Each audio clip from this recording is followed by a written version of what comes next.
봉독해 드리겠습니다.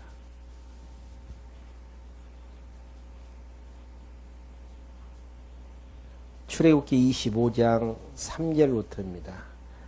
너희가 그들에게서 받을 예물은 이러하니 금과 은과 녹과 청색, 자색, 홍색 실과 가는 배실과 염소털과 붉은 물들인 수양의 가죽과 해달의 가죽과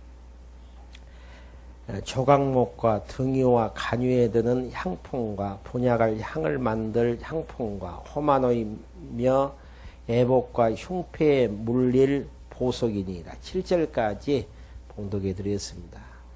방금 첫 시간에 말씀드렸던 내용은요, 하나님께서 이스라엘 백성들에게 생육하고 번성하고 땅을 이제 정복해 해서 왕을 세워주실 것에 대한 약속을 해주시는 그 약속 가운데에서 애굽에서 이제 생육하고 번성한 언약 백성들을 가나안 땅, 두 번째 약속이 성취되어지는 가나안 땅으로 인도하시는 과정 속에서 가나안 땅 들어가서 여호와 하나님 이제 잊어버리지 않고 경외할 수 있는 시내산 언약을 수혜하시는 장면을 지금 이제 배워나가고 있습니다. 시내산 언약은 하나님께서 이제 주시는 10가지의 계명과 또 그 10계명을 자세히 풀어가지고 그 문제가 있었을 때에 어떻게 이제 판결해야 될지, 배상을 해야 될지, 라는 이제 그런 이제 율례로 구성되어 있고요. 또 십계명이나 율례를 어기게 되어졌을 때 죄인이 되어지고 또 이제 죄 때문에 죽을 수밖에 없는데 죄 용서함을 받을 수 있는 규례 부분을 다루고 있는 부분이 24장부터 이제 말씀되어지고 있는 내용입니다. 그래서 이제 첫 시간에는 규례를 이제 받을 수 있는 준비를 해 나가는 이제 장면들을 상고해 봤고요.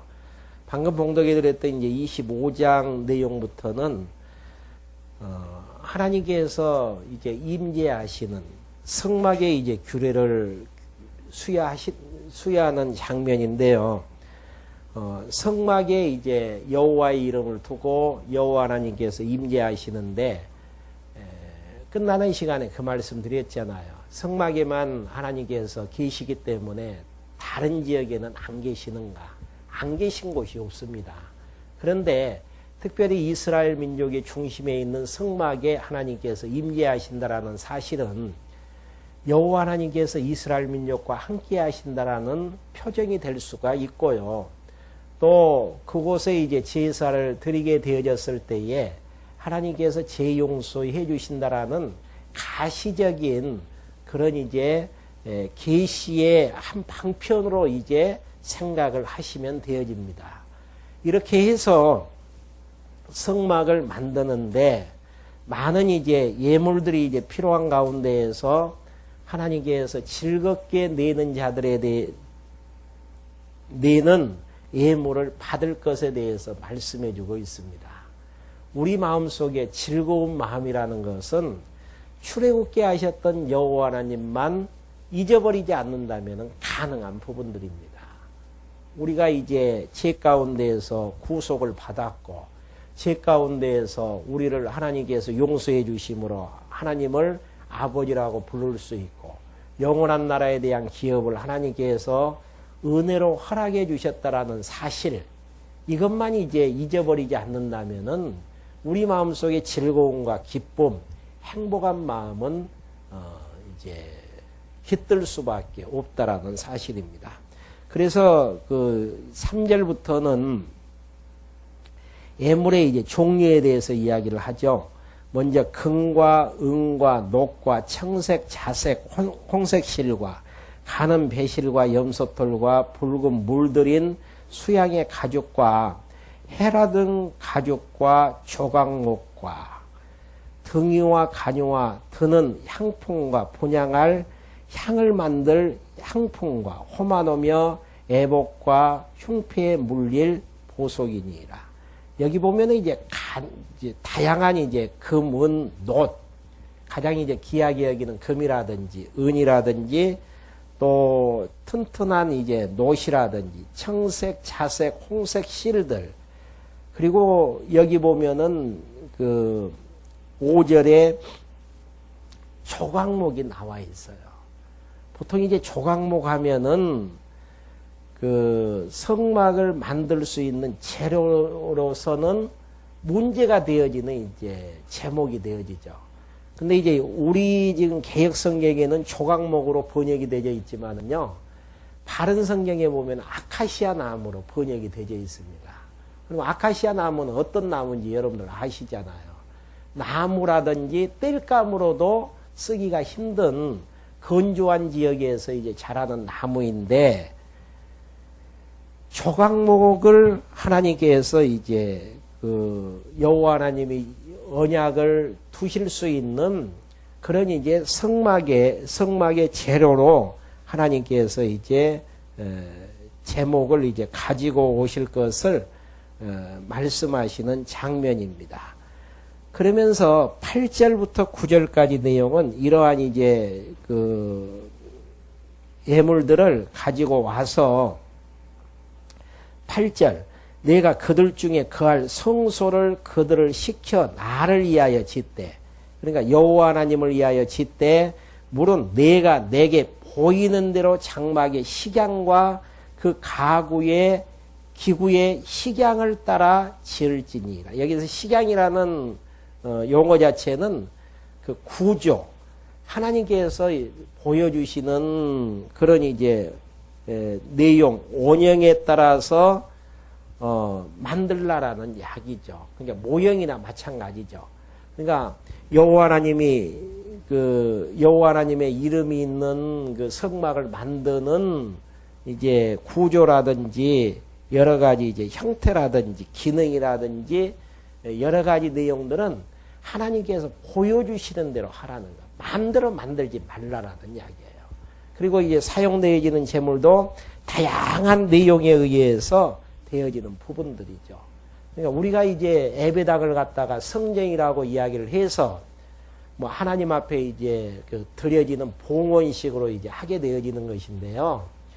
실제로 그 사도 바울이 그 사도행전에서 말씀을 하듯이 하나님은 사람이 지은 집에는 계시지 않는다라고 말씀을 하고 있습니다. 그리고 진짜 이 예배당을 성전으로 만들어서 하나님 앞에 봉헌을 한다면은 여기에 이제 나와지는 기구의 이제 식양이라든지 구조, 형태에 의해서 만들어져야 돼요. 근데 그게 신약시대 때는 불가한 이유가 성전 대신 예수 그리스도가 에스라 시대 때 지었던 성전 허물라고 이야기를 했잖아요. 왜? 내가 사흘 만에 다시 짓겠다. 그래서 이제 제자들이 그 말씀하실 때는 이해를 못했었는데 예수님이 죽으시고 성령이 오셔서 이제 깨닫는 말씀으로는 성전된 자기의 몸을 가르쳐서 성전된 몸 무너졌지만은 사흘 만에 다시 부활하실 몸으로 세워질 내용임을 제자들이 이제 이해하게 되어지는. 그러니까 예배당은 성전이 아닙니다. 그리고 만들려면은 여기에 나오는 식양 따라서 해야 되고요. 그러니까 이러한 부분들, 성전은 신약시대 때 성전은 성전의 머리가 예수 그리스도가 되어지시고 그 몸은 우리가 이제 성도가 되어져서 한 몸을 이룰 이제 성전에 대한 예표로서의 그림자고 이제 모형적인 성막을 지금 이야기하는 부분입니다. 네, 여기에 성막에 들어가 있는 재료 자체가 아주 다양한 모습들로 들어가 있잖아요. 그러니까 하나님께서 이 성전을 지어 가시는데 선택한, 과거에 이미 이 땅에 오셔가지고 예수님 믿고 돌아가신 분들, 그럼 구약시대 때는 예수님 오시기 전이니까 예수님을 안 믿었다는 이야기인가? 히브리서 기자가 이야기하는 부분은 오실 예수 그리스도를 바라보면서 그들은 살았습니다. 그러니까 히브리서 11장이든가 12장인가 보면은 구약의 성도들은 약속은 받지 못했으되, 약속은 약속의 주체 되신 예수 그리스도는 받지 못했으되 증거받은 그 증거에 의해서 죽기도 하고 그 다음에 핍박 속에서도 살아나가면서 세상이 감당치 못하는 자였음을 이야기하게 되어집니다. 그러니까 그들은 오실 메시아를 바라보면서 구원을 얻게 되어졌었고, 신약을 사는 우리들은 오신 예수 그리스도를 통해서 제사함을 얻게 되어지는, 그러니까 이러한 모든 것들이 예수 그리스도에 의해서 성전이 이루어지는데, 과거의 구약의 백성들, 또 신약에서 예수님 오신 후에 예수님 믿고 사는 하나님의 백성들, 앞으로 믿어야 될 자들, 현재 믿고 있는 자들 다 연합해서 한 몸을 이룰 것에 대한 모형적인 사건이라는 이야기입니다. 이 중에서는 잘난 사람도 있고 못난 사람도 있고, 이것은 세상적으로 하는 이야기예요. 미련한 자도 있고 지혜스러운 자도 있고, 있는 자도 있고 없는 자도 있고, 조각목처럼 흠 있는 자도 있고 아무 쓸모없는 자들도 있고, 이런 자들을 하나님께서 다 모셔서 하나님께서 교회를 만들어 가신다라는 이야기입니다. 교회 하면은 뭐 지교의 형태로 이제 생각하지 마시고요. 머리 대신 예수 그리스도를 중심으로 해서 선택한 백성들로 엮어진 하나님의 백성의 총체라고 생각을 하시면 되어집니다. 그 대열에 하나님께서 우리를 선택해 주셨고 우리를 불러주셨다라는 사실, 참 이런 사실들만 생각이 되어져도 참 하나님 앞에서 하나님께서 우리에게 베푸신 은혜가 얼마나 큰가를 다시 한번 생각할 수 있는 대목들이잖아요.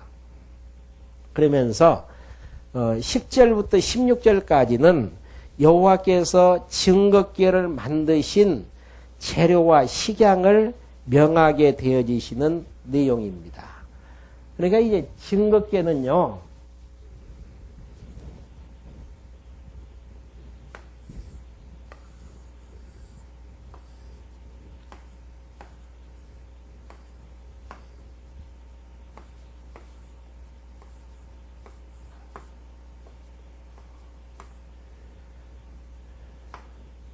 지금 이게 이제 그 담이에요.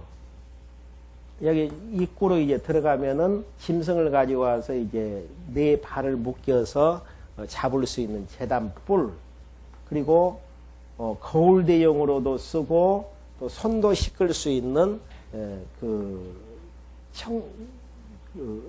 물두멍, 그리고 이제 여기가 이제 성소죠.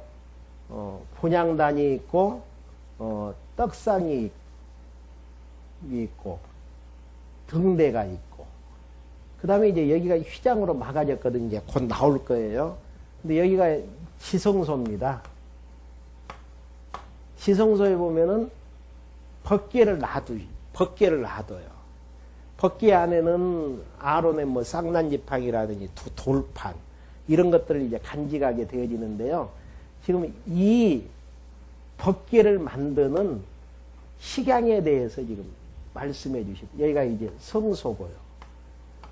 그러니까 이 성소는 365일 제사장들이 들어가서 날마다 떡도 이제 갈고 뭐 불도 이제 저녁에 해서 아침 해 뜰 때까지 이제 불도 밝히고 분향도 제단에다가 이제 분향도 하게 되어지고, 그리고 이제 여기가 휘장을 걷고 이제 대제사장이 대속죄일 7월 10일 대속죄일 때 들어가서 여기에 이제 뒤에 나온 이제 속죄소에다가 피를 뿌리게 되어지고 하나님 앞에 이제 제사드리게 되어지는, 그러니까 여기에서 법궤가 있는데 이 법궤를 만드는 그런 이제 장면이, 식양을 보여주시는 내용이 10절부터 16절까지 나와 있습니다. 근데 법궤를 만드는 참 재료가 특이해요. 보통 두 돌판을 보관할 수 있는 법궤라면은 참 튼튼한 뭐 백양목으로 만든다든지 뭐 여러 가지 걸로 만들어야 되는데 아무 쓸모없는 조각목으로 만든단 말입니다. 참 그게 너무 특이한 부분이죠. 한번 봐보죠. 10절 보시면은 그들은 조각목으로 개를 짓되 장이 1규빗. 여기에서 이제 규빗이라는 길이 다니는 한 0.45m 센치로 계산을 하면은 1규빗이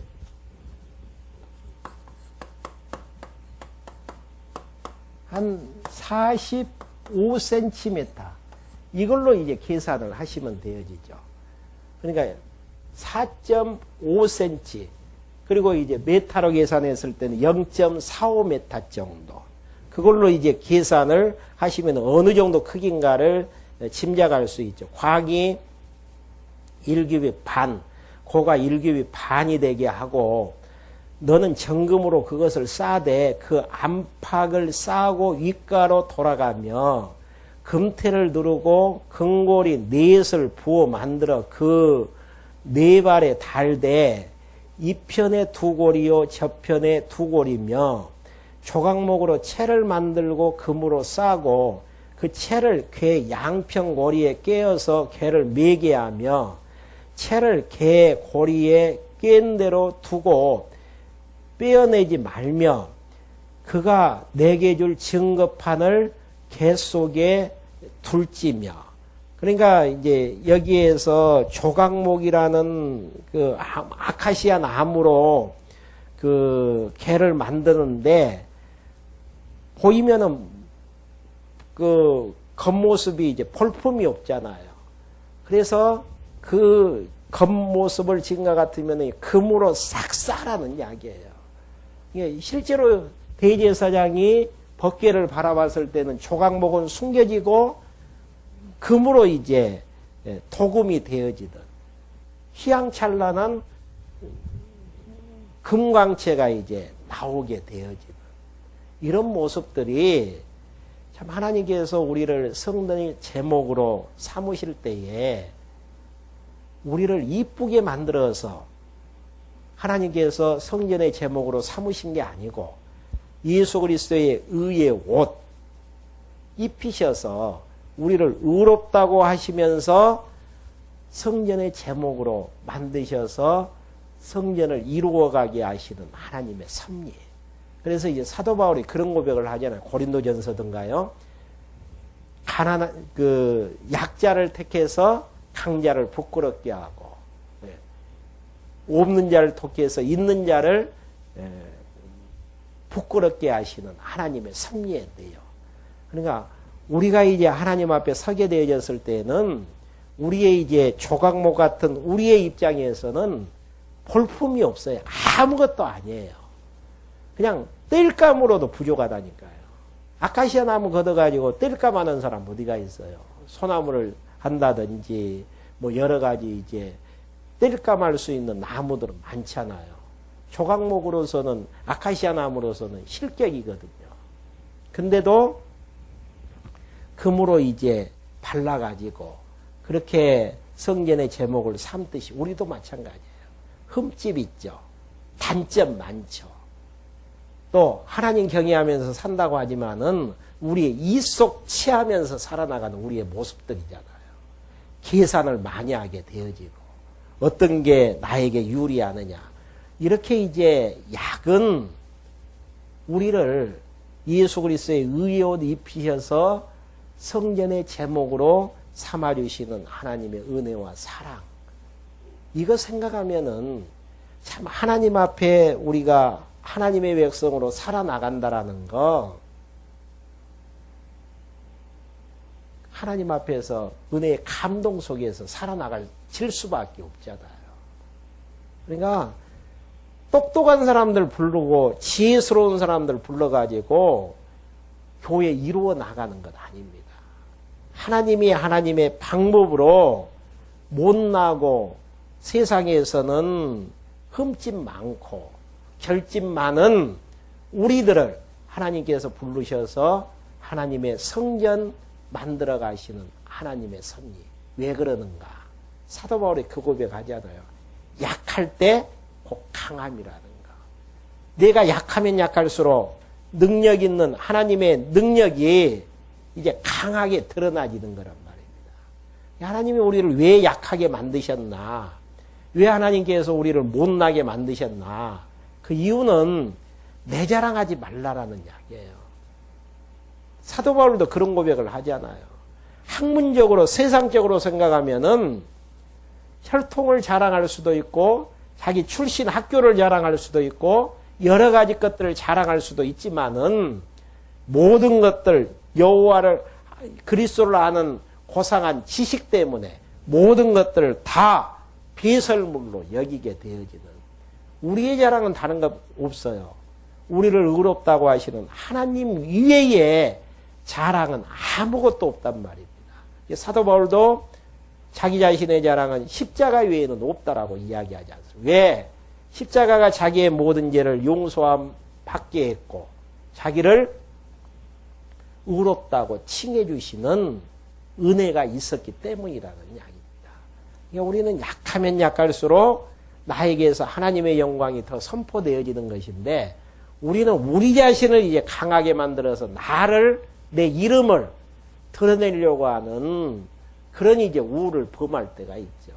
그러니까 여기에서 모형적으로 성막을 만드는 데 있어서 조각목으로 아카시아 나무로 만들어서 정금으로 이제 쌓는 이유 자체가 성전을 지어가는 신약 성경의 모습하고 똑같다라는 이야기예요. 그러니까 아무리 못났어도 하나님이 하나님의 백성이라고 인정해 주시면은 하나님을 아버지라고 부를 수 있어요.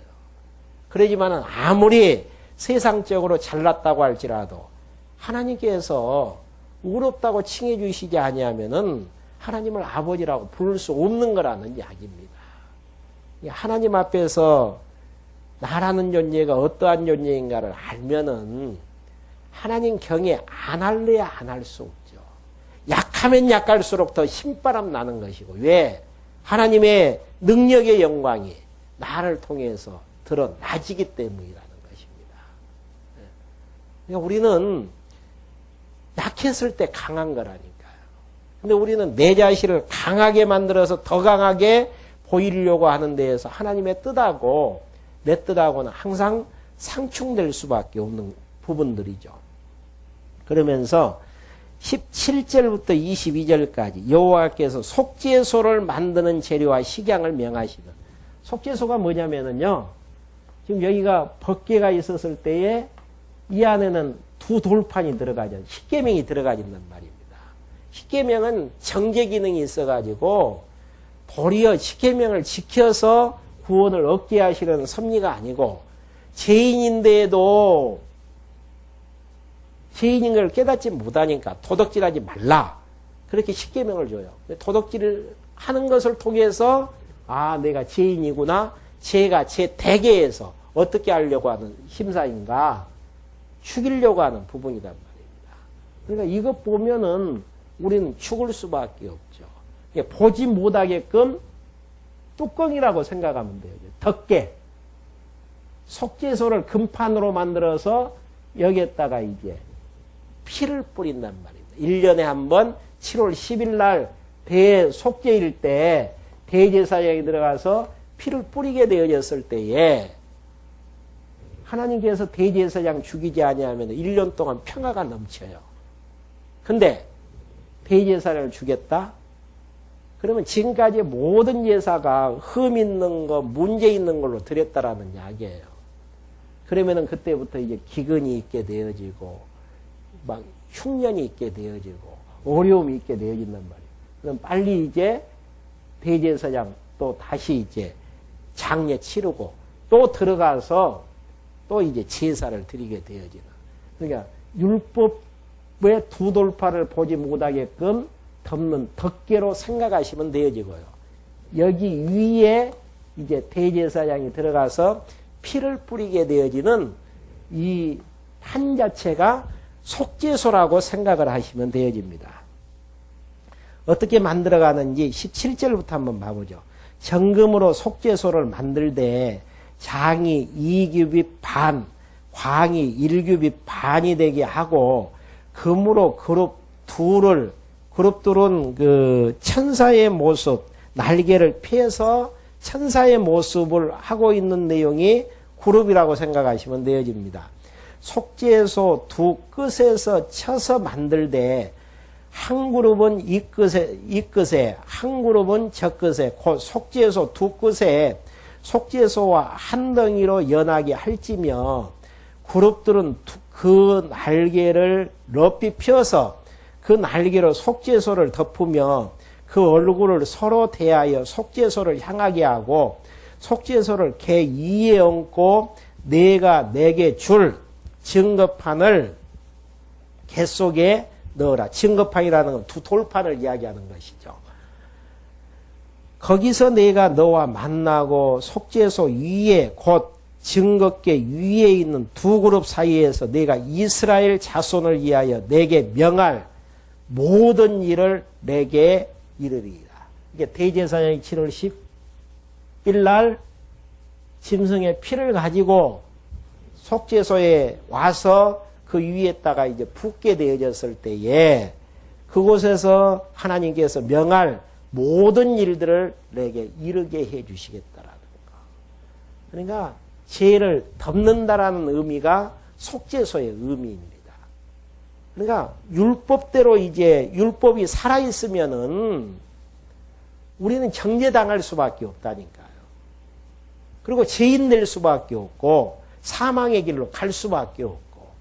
근데 짐승의 피가 율법을 가리게 되어지고 안 보이게 하게 되어지므로 죄 용서함을 받게 하는 이러한 모든 것들은 장차 예수님하고 연관되어지는 부분들이죠.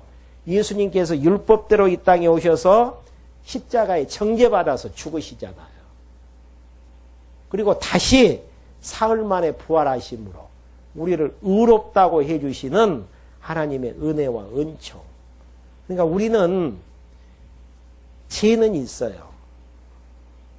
과거에도 죄를 지었었고 현재에도 죄가 우리 안에 존재하고 있고 미래에도 육체를 벗어버리기 전에는 죄 속에서 살 수밖에 없고요.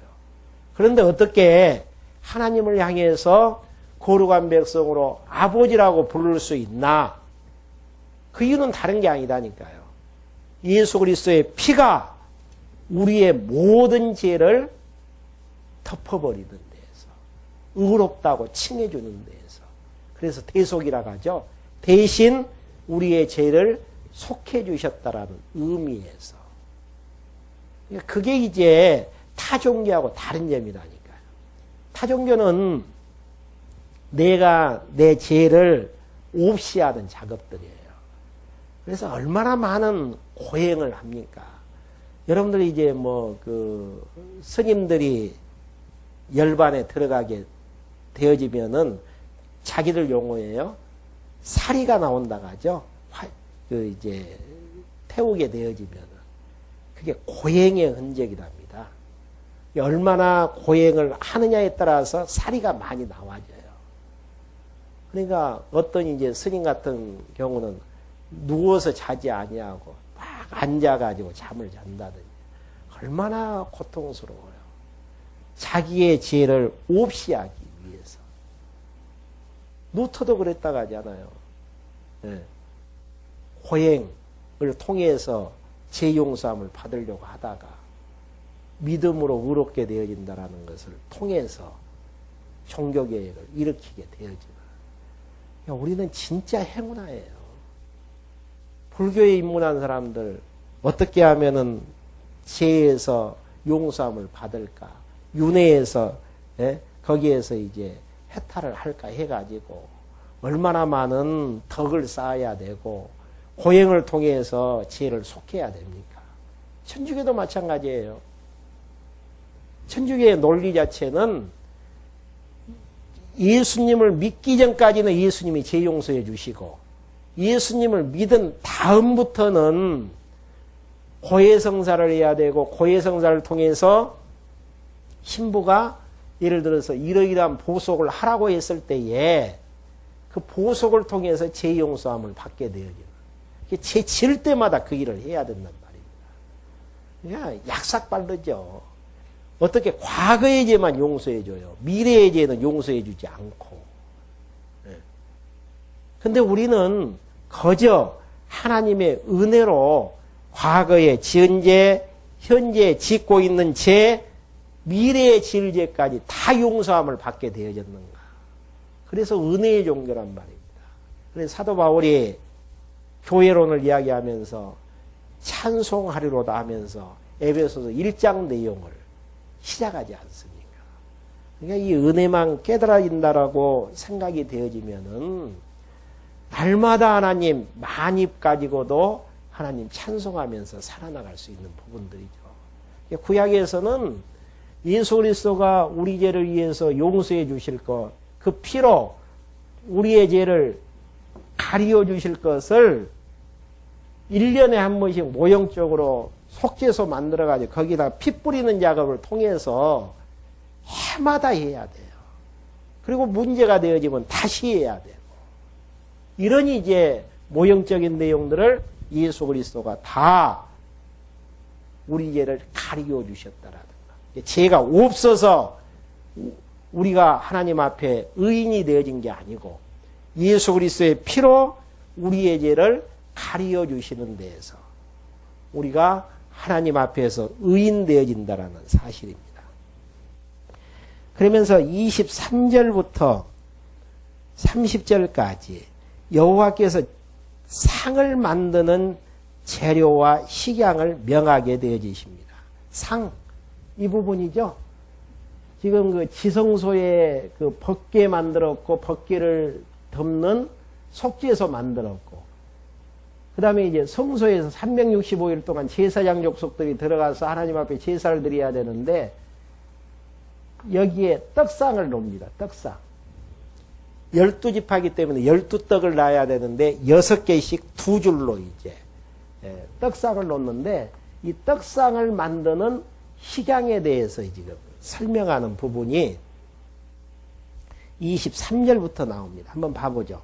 너는 조각목으로 상을 만들되 장이 2규빗, 광이 1규빗, 고가 1규빗 반이 되게 하고 정금으로 쌓고 주위에 금태를 두르고 그 사면에 손바닥 넓이만한 턱을 만들고 그 턱 주위에 금으로 태를 만들고 그것을 위하여 금고리 넷을 만들어 그 네 발 위에 네 모퉁이에 달되 턱 곁에 달라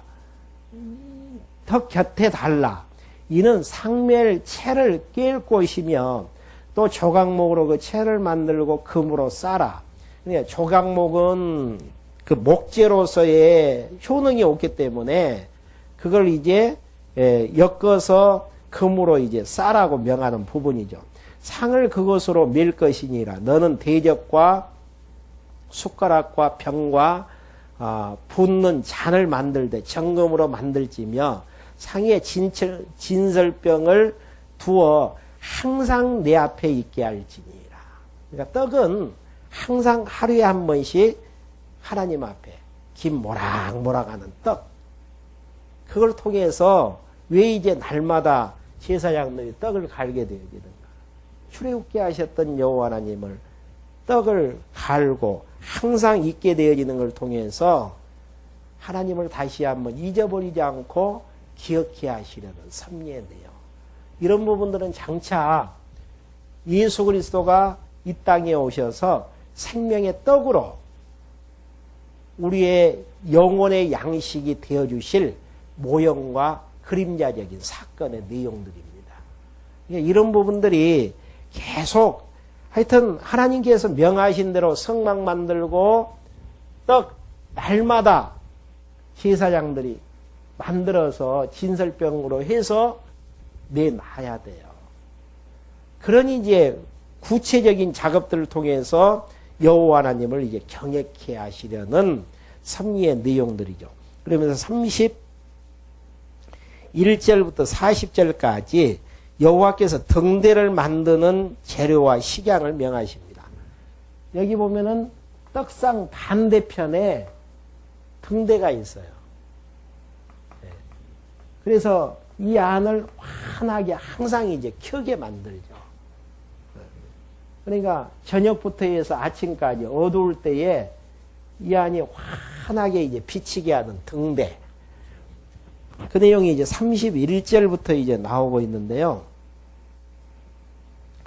너는 정금으로 등대를 쳐서 만들되 그 밑판과 줄기와 장과 꽃받침과 꽃을 한 덩이로 연하게 하고 가지 여섯을 등대 곁에 나오게 하되 그 세 가지는 이 편으로 나오고 그 세 가지는 저편으로 나오게 하며 이편 가지의 살구꽃 형상의 잔색과 꽃받침과 꽃이 있게 하고 저편 가지에도 살구꽃 형상의 잔색과 꽃받침에 꽃이 있게 하여 등대에서 나온 6가지를 같게 할지며 등대 줄기에는 살구꽃 형상의 잔넷과 꽃받침과 꽃이 있게 하고 등대에서 나온 6가지를 위하여 꽃받침이 있게 하되 2가지 아래 한 꽃받침이 있어 줄기와 연하게 하며 또 2가지 아래 한 꽃받침이 있어 줄기와 연하게 하며 또 2줄기 아래 한 꽃받침이 있어 줄기와 연하게 하고 그 꽃받침과 가지를 줄기와 연하게 하여 전부를 정금으로 쳐 만들고 등잔 7을 만들어 그 위에 두어 앞을 비치게 하며 그 불집게와 불똥 그릇도 정금으로 만들지니 등대와 그 모든 기구를 정금 1달란트로 만들되 여기에서 말하는 이제 1달란트는 한 금 34kg. 그러니까 엄청난 금의 양이죠. 그 1달란트가 이제 그 정도 정금 1달란트로 만들되 너는 산과 이 산에서 내게 보인 식양대로 할지니라. 그러니까 이제 촛대 만들다라는 이야기예요. 그러니까 그림으로 그려보면은 이런 촛대죠. 다 연결해서. 그리고 여기에다가 이제 불을 켜라는 이야기입니다. 이게 이제 다 예수 그리스도하고 이제 연결되어지는 부분들인데요. 결국은 신약에 와서도 어떤 예배당에 가면 이제 7촛대 딱 만들어 놓은 경우들이 있잖아요. 무속적인 부분으로. 그게 우리를 어둠 가운데서 밝게 하는 게 아니잖아요. 예수 그리스도가 이 땅에 오셔서 어둠에서 죄 가운데 있는 우리들에게 빛을 비치게 해주심으로 빛 가운데로 하나님께서 우리를 인도해 가시는 모형적이고 그림자적인 섭리의 내용인데 이런 부분들을 이제 모형으로 해가지고 만들어 놓게 되어지는 다 우상 종교예요. 근데 신기하게도 이런 것들 다 없어졌거든요, 지금. 그러니까 이거 용도는 그거예요. 지금 성전에서 지금 뭐 지금처럼 전기가 있는 게 아니잖아요. 그렇기 때문에 기름을 부어가지고 날마다 이제 이 안에서 비치게 되어져야만이 제사장들이 활동하는데 지장들이 없잖아요. 항상 밝은 빛으로 비치게 만드는 이러한 이제 섭리의 내용. 이런 것들은 이제 장차 예수 그리스도가 이 땅에 이제 진리의 빛으로 오셔서 어둠 속에 있는 우리들에게 빛을 비춰주실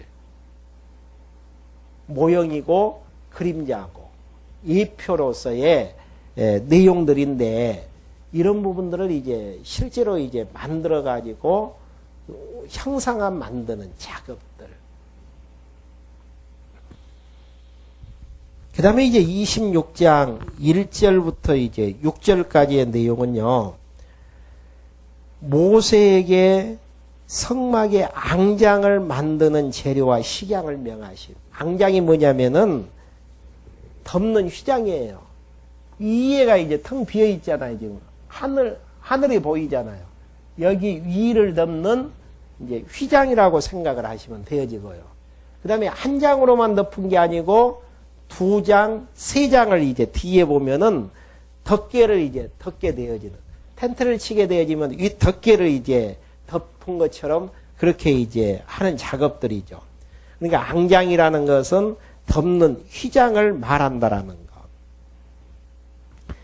1절부터 6절 한번 봐보죠. 너는 성막을 만들자. 앙장 10폭을 가늘게 꼼 배실과 청색, 자색, 홍색 실로 그룹을 공교히 수놓아 만들지니 그 폭의 장은 28규빗, 광은 4규빗으로 각 폭의 장단을 같게 하고 그 앙장 5폭을 서로 연하며 다른 5폭도 서로 연하고 그 앙장에 연락할 말폭가에 청색고를 만들며, 청색고라는 것은 고리를 만들며 다른 연락할 말폭가에도 그같이 하고 양장 말폭가에 고 50을 만들며 다른 앙장 말폭가에도 고 50을 달고 그 고들을 서로 대하게 하고 금갈고리 50을 만들고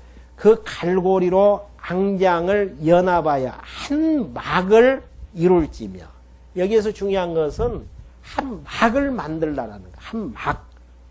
그러면서 그것을 어떻게 연결하는가?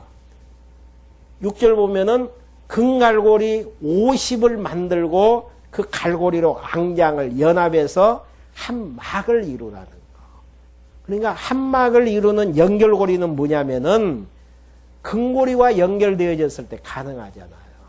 이건 장차 이제 교회가 세워질 부분들인데 예수 그리스도를 중심으로 해서 우리 성도들이 하나 되어질 것에 대한 예표적이고 모형적인 내용들입니다. 그러니까 교회 생활을 하면서 교회가 이제 문제가 되어졌다. 그러면은 너와 내가 연합해야 된다. 이런 이제 원리를 취하거든요. 단합을 취하게 되어지는데 단합의 원리는 다른 게 아닙니다. 그러니까 구약에 이제 모형적으로 이야기해 주는 부분은 반드시 그 앙장이 엮어지는 그런 부분들은 연합이 되어져서 한 막을 이루는 것은 50개의 금고리와 연결이 되어졌을 때에, 신약을 사는 우리들이 연합이 되어지는 것은 머리 대신 예수 그리스도와의 연합입니다. 그러니까 여기에서 한 가지 이제 정리하고 넘어가야 될 부분은요. 나, 너. 이 연합은 순간적으로는 가능할 수 있어요. 근데 언젠가는 나와 연합은 이해관계 때문에 육체를 입고 있기 때문에 무너지고 깨질 수밖에 없단 말입니다. 그러면 교회의 연합이라는 게 뭔가? 머리, 예수 그리스도와 연합이죠. 나도 예수 그리스도와 연합하고 너도 예수 그리스도와 연합이 되어지면은 너와 나는 아는 것과 믿는 걸로 하나가 되어지는. 여기에서 주의할 부분은 내 자신이 예수님하고 얼마나 연결이 되어 있느냐. 거기에 의해서 상대방하고 연합이 가능하느냐에 따른 결과가 이제 나와진다는 이야기예요. 근데 많은 사람들이 머리 대신 예수 그리스도는 보이지 않기 때문에 너와 나 사이의 단합을 요구한단 말입니다. 우리 하나 돼야 된다. 아무리 하나 된다고 해도 육체의 몸을 입고 있는 우리이기 때문에 언젠가는 이 연합이라는 깨질 수밖에 없다니까요. 근데 안 깨지고 불변으로 연결될 수 있는 한 가지의 유일한 방법은 나도 예수 그리스도와 하나 되어지고 너도 예수 그리스도와 하나 되어지다 보면은 아는 것과 믿는 것에 우리는 하나 될 수밖에 없는,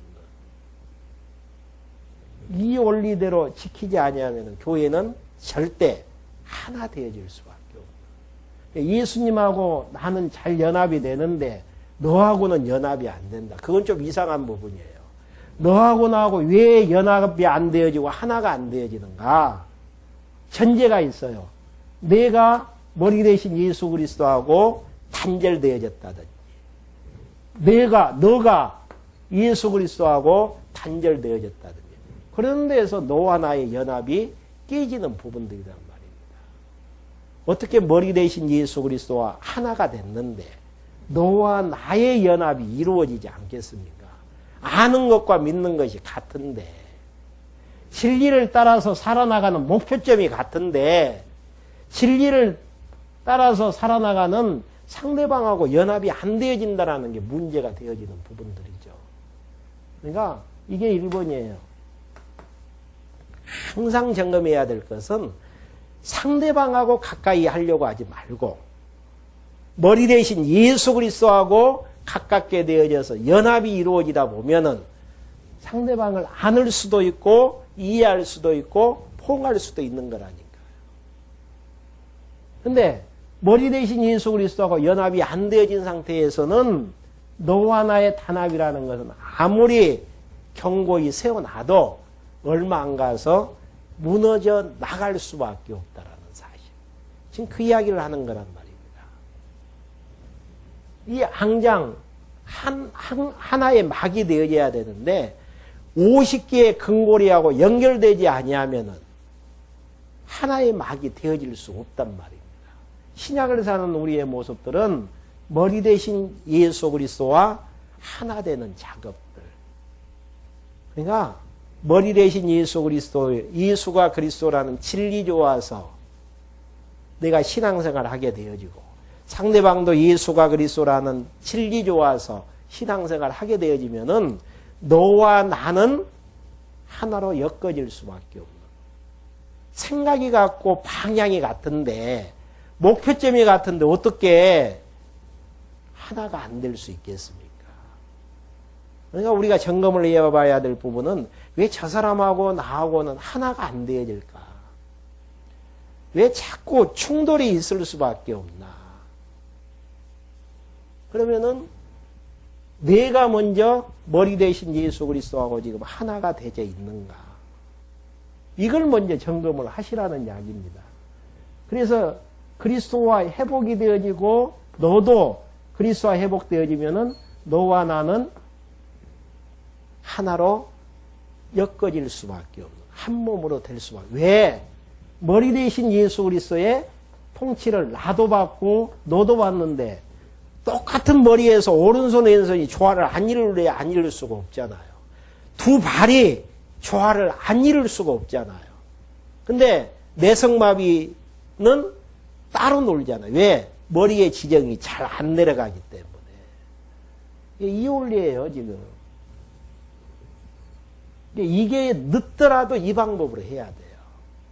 나도 진리의 길 가고 너도 진리의 길 가고 서로 진리의 길 가서 만나는 데에서 하나 이루어지는 방법들.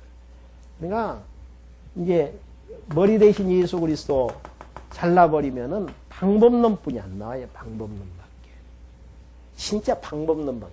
이 방법도 써보고 저 방법도 써보고 해도 되는 것처럼 보이는데 얼마 안 가서 무너지고.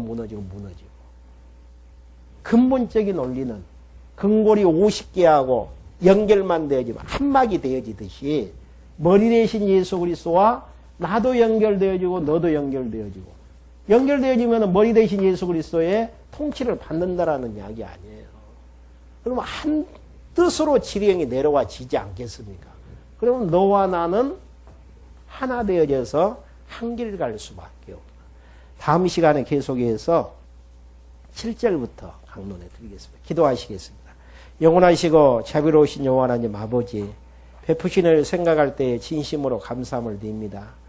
하나님께서 출애굽게 하셨던 여호와 하나님을 잊어버리지 않고 경외케 하시려는 신의 산 언약을 세워주시는 규례의 부분들을 저희들 확인할 수 있도록 인도해 주심을 감사함을 드립니다.